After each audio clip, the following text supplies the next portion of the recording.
नमस्कार, जय हिंद, वंदे मातरम। आप सभी विद्यार्थियों का स्वागत है आपके अपने यूट्यूब प्लेटफॉर्म उदय एजुकेशन में। विद्यार्थियों, आज के इस वीडियो में बात करेंगे कक्षा 8 बोर्ड परीक्षा 2024 की दृष्टि से इम्पोर्टेंट आपके हिंदी विषय के पेपर के बारे में, जो कि इस बार आने वाले एग्ज़ाम की दृष्टि से वेरी मोस्ट इम्पोर्टेंट रहने वाला है और आप सभी विद्यार्थियों के लिए वरदान साबित होने वाला है।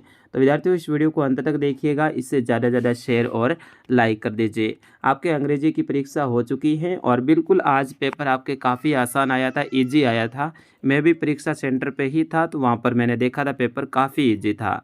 मैं आशा करता हूँ आप सभी का भी एग्ज़ाम बढ़िया हुआ होगा। अब बात करेंगे अपन हिंदी के पेपर के बारे में। इस वीडियो को अंत तक देखिएगा, काफ़ी प्रश्न आपके एग्ज़ाम में सीधे ही देखने को मिलने वाले हैं। सबसे पहले आपके आएंगे वस्तुनिष्ठ प्रश्न और कुल 8 आएंगे वस्तुनिष्ठ यानी अबसद के प्रश्न। तो इसमें पहला प्रश्न है कि लेखक ने पानी की कहानी दर्शाई है हवा के माध्यम से, बूंद के माध्यम से, सागर के माध्यम से, पहाड़ के माध्यम से। तो बूंद वाले आपका पार्ट था, तो बूंद के माध्यम से ऑप्शन ख रहेगा इसका सही आंसर। अगला प्रश्न है, कहानी में सांप प्रतीक है भयंकरता का, कायरता का, डर का या फिर परतंत्रता का। जो अपने सांप और बाज वाली जो कहानी है उसमें सांप है वो कायरता का प्रतीक है, यानी ऑप्शन ख रहेगा इसका सही आंसर है। ठीक है ना, सांप है वो कायरता का है और बाज है वो साहस का प्रतीक है। अगला प्रश्न है कि चलते चलते एकाएक बस क्यों रुक गई। उसका इंजन खराब हो गया, आगे रास्ता खराब था, डाकुओं ने बस को रुकवा लिया या फिर पेट्रोल की टंकी में छेद हो गया था। तो अपने बस की यात्रा जो पार्ट है उसका ये प्रश्न है। तो क्या हुआ था, पेट्रोल की टंकी में छेद हो गया था यानी ऑप्शन ग रहेगा इसका सही आंसर। तो विद्यार्थियों, बिल्कुल इसी टाइप के प्रश्न आपके एग्जाम में आने वाले हैं। अगला प्रश्न है, दीवानों को क्या पछतावा है, भीख मंगे बनने का, स्वछंद प्यार लुटाने का, लोगों को मस्त न बना पाने का या फिर कोई नहीं। तो ऑप्शन ग रहेगा इसका सही आंसर, लोगों को मस्त न बना पाने का उनके अंदर क्या था, गम था। अगला है, प्रकृति को संदेशवाहक माना गया है ईश्वर का, किसका, ईश्वर का संदेशवाहक माना गया है। अगला प्रश्न है, माता यशोदा ने किस में डूबकर बाल कृष्ण को गले में लगा लिया। तो ममतत्व यानी जो माता का जो ममतत्व होता है उसमें। अगला प्रश्न है, निम्नलिखित में से किस शब्द में अ उपसर्ग नहीं लगा हुआ है। तो इसमें अ उपसर्ग है वो किस में नहीं लगा हुआ है, अनुज में। ठीक है ना, इसमें अनु उपसर्ग लगा हुआ है, बाकी सभी में अ उपसर्ग लगा हुआ है। अगला प्रश्न है, बेटी पिताजी के साथ खाली जगह थी, रिक्त स्थान में शब्द आएगा, जाने वाली थी। तो इसमें जाने वाली आपको भरना है। तो इस तरह से कुल 8 आपके अबसद के जो प्रश्न है, वस्तुनिष्ठ प्रश्न है, वो आने वाले हैं। फिर उसके बाद में आगे के प्रश्न है वो आपके अति लघुतरात्मक प्रश्न रहेंगे 9 से 14 तक। तो इसमें देखिए, नवा प्रश्न, बदलू के व्यथित होने का क्या कारण था। तो विद्यार्थियों, इसका सही आंसर होगा, बदलू के व्यथित होने का कारण मशीनीकरण के द्वारा उनका काम बंद हो जाना ही था। क्योंकि मशीनीकरण आ गई थी, मशीनी युग आ गया था, इस कारण से उनकी लाख की चूड़ियाँ बनाने का जो काम था वो नहीं चल रहा था, इसी कारण से वो क्या था, व्यतीत था।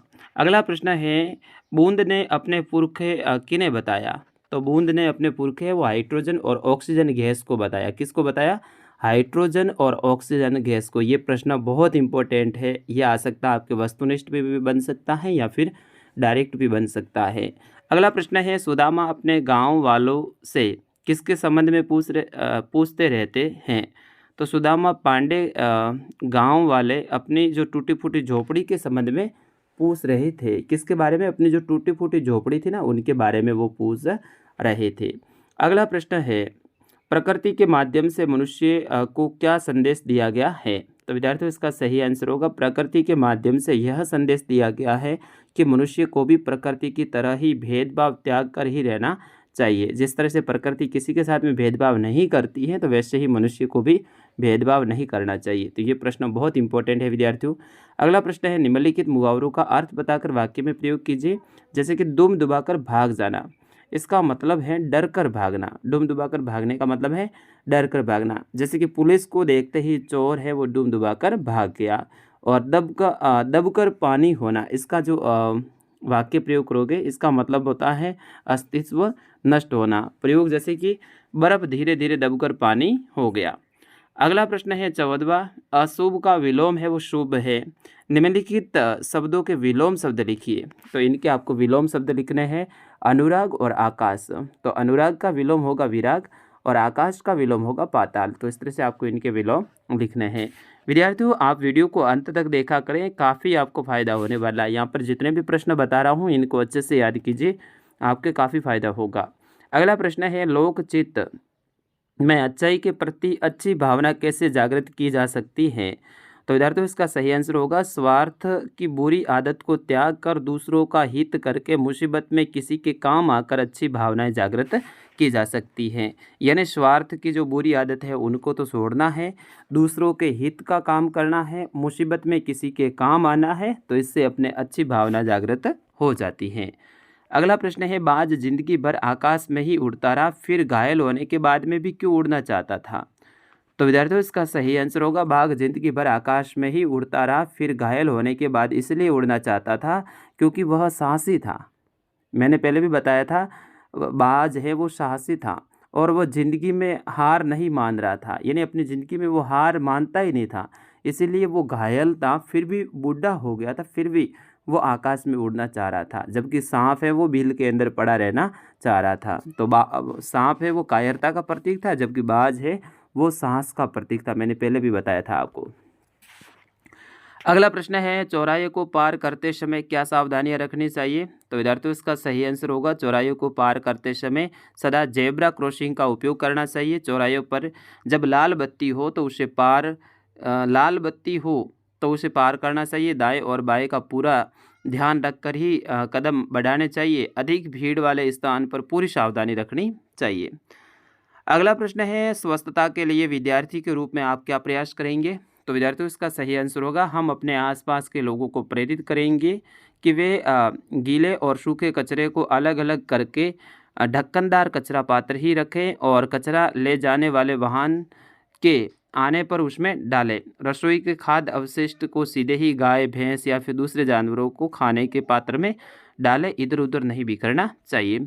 अगला प्रश्न है निम्नलिखित विशेषण शब्दों का प्रयोग करते हुए वाक्य निर्माण कीजिए, जैसे कि सुगंधित, अभिमानी, स्वस्थ और उत्तरी। जैसे कि सुगंधित का है तो चमेली का फूल सुगंधित होते हैं, गुलाब का फूल सुगंधित होता है। तो इस तरह से आप इसमें वाक्य प्रयोग कर दीजिए। अगला है अभिमानी, तो सैनिक अभिमानी होते हैं।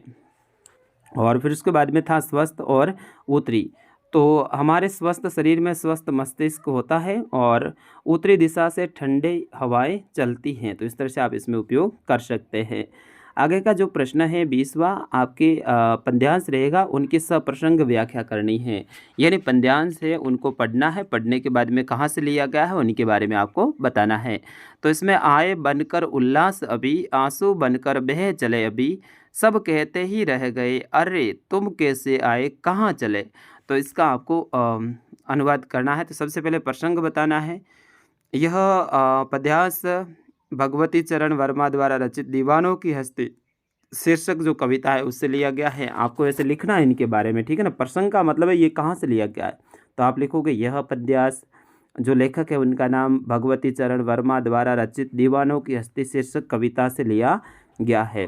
कवि ने बताना चाहा कि दीवाने वीरों की कोई निश्चित राह नहीं होती है, चाहे वो सुख हो या दुख, वे सभी को समान भाव से ही देखते हैं। तो इस तरह से 2 लाइनें इनके बारे में लिखनी है, प्रसंग के बारे में। फिर अब इन जो लाइनों में क्या था उनकी व्याख्या करनी है। तो यहाँ पर नाम लिखना आपको व्याख्या। कवि कहता है कि आज़ादी की राह पर बढ़ने वालों के लिए कोई निश्चित रास्ता नहीं बना हुआ है। कवि कहता है कि वीर जन संचार के लोगों से मिलते हैं और कुछ अपनी कहते हैं और कुछ दूसरों की सुनकर हंस रो लेते हैं।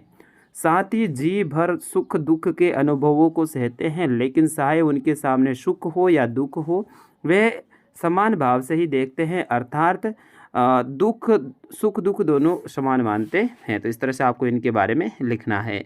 अगला प्रश्न है इन शब्दों का आपको निम्नलिखित शब्दों का उनके सामने दिए गए उचित अर्थ का मिलान करना है। यानी मिलान वाला है तो बिल्कुल इजी है। जैसे कि उल्लास है तो उल्लास का मतलब होता है प्रसन्नता, ठीक है। और फिर उसके बाद में बाँचते का मतलब होता है पढ़ते, ठीक है। और सदियों का मतलब होता है युगों से, इस तरह से आपको इस पे मिलान करना है। बेरी का मतलब होता है दुश्मन, दुश्मन कहाँ है अपने ग में। और उपनाहा, उपना का मतलब होता है जो अपने जूते होते हैं उन्हें उपनाहा कहते हैं, तो जूते।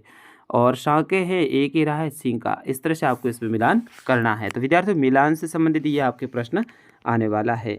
इसके बाद में आएगा कोष्टक में दिए हुए शब्दों का प्रयोग करके आपको रिक्त स्थान की पूर्ति करनी है। खोल, किवारी, पेठी, मंदिर में, तो इसमें फर्स्ट में आएगा मंदिर। चोरी की बान में ही जूं पीवने प्रवीण, यानी इसमें बान आएगा, फिर दिशी, फिर हाथ। इस तरह से आप रिक्त स्थान तो खुद भर सकते हैं। अगला है आपके गद्यांश को पढ़ना है, पढ़ने के बाद में आपको उत्तर देना है। तो साइकिल चलाना, जो साइकिल आंदोलन है, और एक बदलू, दो पार्ट आप याद रखना। एक तो साइकिल वाला, एक बदलू वाला, और एक सांप और बाज वाला। ये 3 पार्ट है, इनमें से आपके गद्यांश आएगा 8 नंबर का। तो विद्यार्थियों अच्छे से आप इन पार्ट को, जो गद्यांश है उनको आप देख लीजिए। ठीक है, इस तरह से प्रश्न आते हैं। और 24वां प्रश्न है, आप झांसी निवासी राहुल है, अपने विद्यालय के प्रधानाध्यापक या प्रधानाचार्य महोदय को भाई की शादी के कार्यक्रम की जानकारी देते हुए उनमें सम्मिलित होने के लिए 3 दिन के अवकाश हेतु प्रार्थना पत्र लिखना है। तो आपके एप्लीकेशन है वो 3 दिन की छुट्टी के लिए आ सकती हैं, और बीमार पड़ने की छुट्टी के लिए भी आ सकती हैं, और टीसी के लिए आने की पूरी संभावना है, ट्रांसफ़र सर्टिफिकेट। ठीक है, तो ये भी आप याद कर लीजिएगा। अगला है अस्वस्थता के संबंध में 2 विद्यार्थियों के मध्य संवाद है, उनको आपको लिखना है। जैसे कि राम बोले हमारे जीवन में सबसे ज़्यादा किसका महत्व है, तो अनिल बोला हमारे जीवन में स्वस्थता का सबसे ज़्यादा महत्व है। फिर राम बोलेगा स्वस्थता में ऐसा क्या है, तो इस तरह से आपको उनके बीच में जो बातचीत हो रही है वो आपको लिखनी है। और 25वां प्रश्न है, किसी एक विषय के ऊपर आपको निबंध लिखना है। कंप्यूटर का बढ़ता प्रभाव, वनों के संरक्षण की आवश्यकता, स्वस्थ भारत मिशन, ये आपके आने की पूरी संभावना है, स्वस्थ भारत मिशन। और खेलों का शारीरिक विकास में योगदान, तो ये भी काफ़ी इम्पोर्टेंट रहेगा। तो विद्यार्थियों इस तरह से आपके कुल 25 प्रश्न आने वाले हैं। मैंने पूरे प्रश्न आपको उत्तर सहित बताने की कोशिश की है। विद्यार्थियों इस वीडियो को आपके मित्रों तक शेयर भी जरूर कीजिएगा। आपने अंत तक देखा, इसके लिए आपका धन्यवाद। आपने अच्छे से गहराई से देख के इन प्रश्नों को याद भी किया होगा। अब अगला वीडियो भी बहुत जल्द आने वाला है, तो उस वीडियो को देखिए। धन्यवाद।